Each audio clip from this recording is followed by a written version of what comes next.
Witches weren't just caught with broomsticks and cauldrons. Sometimes it took nothing more than a cat, a mole, or having dreams. History is full of ridiculous reasons people got accused, and we're diving right into the strangest ones. Owning a black cat. Today, owning a black cat basically means nothing. Maybe you just like cats, or your local shelter had a 2-for-1 deal. But in the Middle Ages, instant witch. If your cat crossed someone's path and they stubbed their toe 5 minutes later, boom, you're a witch. Black cats were considered familiars, aka demonic sidekicks.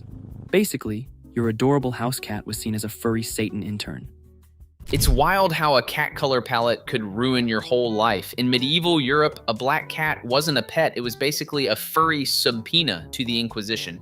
Imagine getting witch trialed because mittens sneeze near a candle. The irony? Today, black cats are Instagram aesthetic goals, from cursed omens to Tumblr mascots. Even worse if you were single, female, and your cat liked sitting in your window.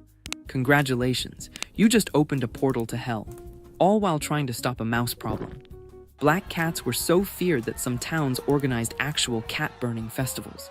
Others believed killing a black cat could reverse bad luck, which didn't help the cats or their owners. Some people even refused to walk near homes where black cats were seen, believing they radiated curses like little whiskered wizards. So basically, being a single woman with a window cat was like having your own personal haunted neon sign. Cat in the window? She's clearly FaceTiming the devil. The cat-burning festivals sound like a deleted subplot from Midsummer, equal parts terrifying and absurd. Marrying the wrong guy. Another reason you could be accused of being a witch? Doing absolutely nothing wrong, except marrying the wrong guy. In some cases, husbands accuse their wives of witchcraft just to get rid of them. Maybe he wanted a new wife. Maybe he wanted her land. Maybe he just didn't want to argue about whose turn it was to milk the goat. Whatever the reason, tossing around a witch accusation was a disturbingly effective way to hit reset on your love life. Courts didn't need much proof. Just a rumor, a weird coincidence, or someone saying, "She gave me a look." And just like that, you're starring in your own public execution. One woman got accused because a man claimed his tooth started hurting after she looked at him weird. And the town went, "Seems legit." So if your husband was cheating and had a vivid imagination, you weren't just unlucky, you were doomed. Marriage in the 1600s was basically a speed run of Among Us. Your husband could just yell "witch" and boom, ejected. The fact that a toothache counted as courtroom evidence is peak medieval Yelp review energy. She looked at me funny, now my molar hurts, 0-10, would not recommend. Honestly, it was the ultimate divorce hack. Forget lawyers, just accuse your spouse of consorting with Satan. And the saddest part? These trials show how gossip functioned like the OG algorithm, feeding rumors until someone's life got canceled. Yeah, literally, so. Talking to yourself. Ever mutter something like, "Where did I put my keys?" or "Ugh, I'm such an idiot"? Congrats, you're a medieval witch. Talking to yourself was seen as casting spells, especially if you were old, hunched over, and had any kind of animal nearby. Didn't matter if you were reciting your grocery list. If someone heard you whispering to the air, that was witchcraft. This is also how people got accused for simply praying under their breath. And if you were near someone who fell sick afterward, that mumble turned into a curse. They really thought it was dark magic, as if a real witch would forget where they left their shoes, or need to mutter about it. Honestly, if that counted as spellcasting, half the population today would summon demons just looking for their phones. So basically, medieval logic was AirPods in, hexing the village, whispering about bread prices, dark sorcery. Imagine surviving plague, famine, and wars, only to get torched because you muttered, "Ugh, where's my shoe?" near a goat. The funniest part is they thought real witches would waste magic on cursing neighbors instead of, I don't know, fixing their posture. If mumbling equals spellcasting, then today's gamers raging in headsets would have been entire covens, spawn camping demons in real time. Owning a mirror. Mirrors were once expensive and mysterious. People believed they could trap souls or act as portals to other realms. So if you had one in your home, especially if you were poor, people assumed you were using it for dark rituals. Even catching your own reflection at the wrong angle could get whispers started. She was staring into that glass for too long, probably summoning something. And heaven forbid you had two mirrors facing each other. Infinite reflections? Clearly a summoning vortex, or just really bad interior design. And if a mirror broke, it wasn't just 7 years of bad luck. People thought it released the spirits trapped inside. Some folks even covered mirrors during storms, afraid they might attract lightning, or worse, demons. Owning a mirror back then was basically like having an iPhone Pro Max in the dark ages, way too pricey, way too suspicious. The whole infinite reflections equals demon portal thing sounds less like theology and more like an anxiety attack in an IKEA showroom. And breaking one, instant soul jailbreak. What's funny is how mirrors flipped from feared occult tech to everyday bathroom check-ins. Today, if staring too long at your reflection made you a witch, every selfie influencer would be on trial by sunrise. Being a woman over 40 without kids. In medieval logic, if you're a woman and not a wife or mother, what are you even for? Women over 40 who lived alone, whether by choice, widowhood, were considered highly suspicious. People thought your independence made you bitter, jealous, and vengeful. Combine that with herbal knowledge and a cat and boom, witch. Your neighbors would watch you like a hawk. Did you look too happy?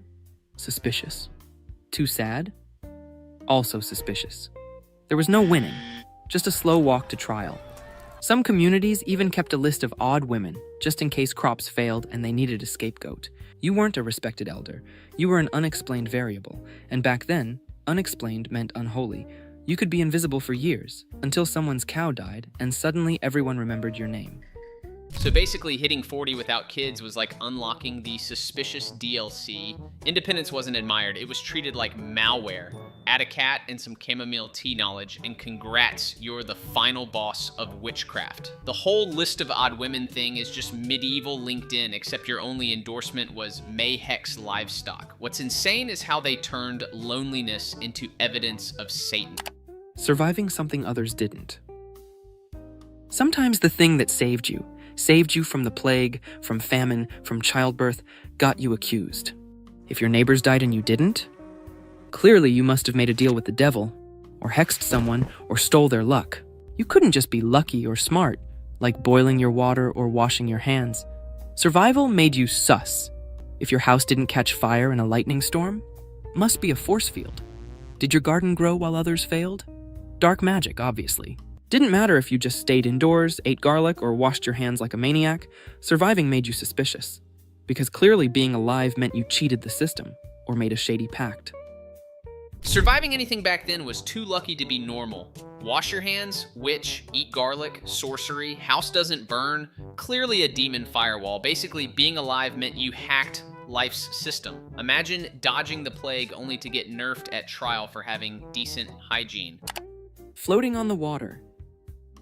If villagers thought you were a witch, there was a method to find out. They'd tie your hands and feet together, toss you in a lake, and watch what happened. If you floated, you were a witch, so the villagers tied you to a stake and burned you alive. If you sank, you were innocent and also dead. Basically, your best case scenario was not guilty. Also, funerals at 4. These tests weren't done in secret either. The whole town came to watch, like it was some messed up version of medieval Netflix. Bring your pitchforks, grab a turkey leg, and enjoy the show. The idea was that water, being pure, would reject evil. So if you didn't sink immediately, you were consorting with demons. Some villages tied a rope to maybe pull you out. Others didn't bother. It was less of a test and more of a lose-lose situation with bonus drowning.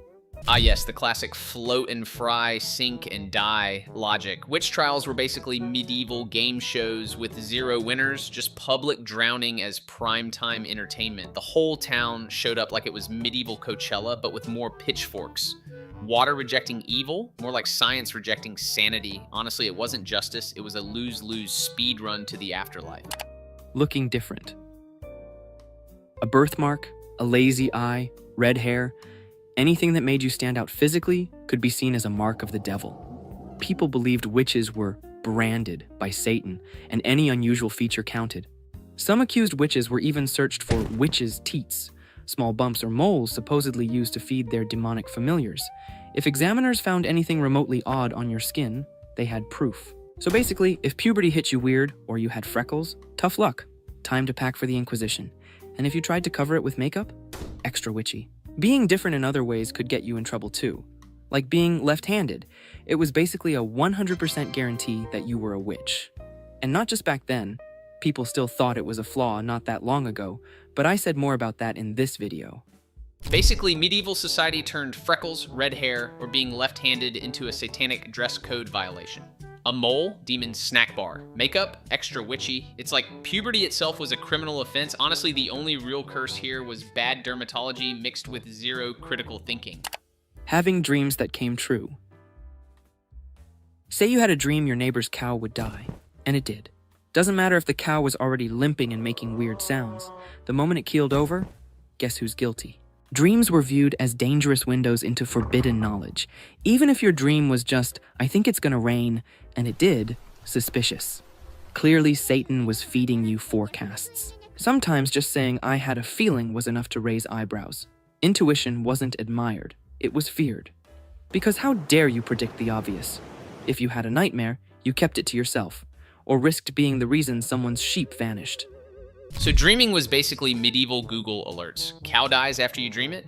Witch, predict rain by, clouds. Clearly Satan's weather app, even saying I had a feeling, was risky. Intuition wasn't admired. It was criminal. Honestly, their logic turned every sleepover into a potential felony of the supernatural kind.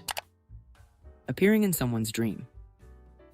Dreams were suspicious on their own, but if someone dreamed about you doing something spooky, you were the one in trouble. If someone claimed they dreamed of you stirring up some evil potion in a kettle or flying around on a broomstick, that was solid enough evidence to get you arrested. Yes, dream logic was actual trial material. The idea was that dreams could be messages or visions, and if those dreams involved you doing dark stuff, then clearly your soul was guilty. But it didn't stop there. In the Middle Ages, you didn't need to do anything wrong at all. Sometimes even a child could get you killed. You didn't let your neighbor's kid bring home a giant stick he found in the woods? That little gremlin could go, she flew out her chimney last night, and boom, public execution. So, showing up in someone's dream was basically the medieval version of getting tagged in a bad photo, except instead of embarrassment, it was execution. Dream evidence meant your reputation lived and died inside someone else's REM cycle. A cranky kid with an overactive imagination could literally fan fiction you into death row. The wild part, they truly believed the subconscious was a live feed from the devil's Twitch channel. Forget laws, forget logic, your neighbor's nap could decide your fate. Terrifying, hilarious, and honestly, peak chaos. Peanut did an amazing job with this video. The link's in the description. Next time, let's just say we'll be exploring something even stranger, maybe darker, maybe not. Stay nerdy.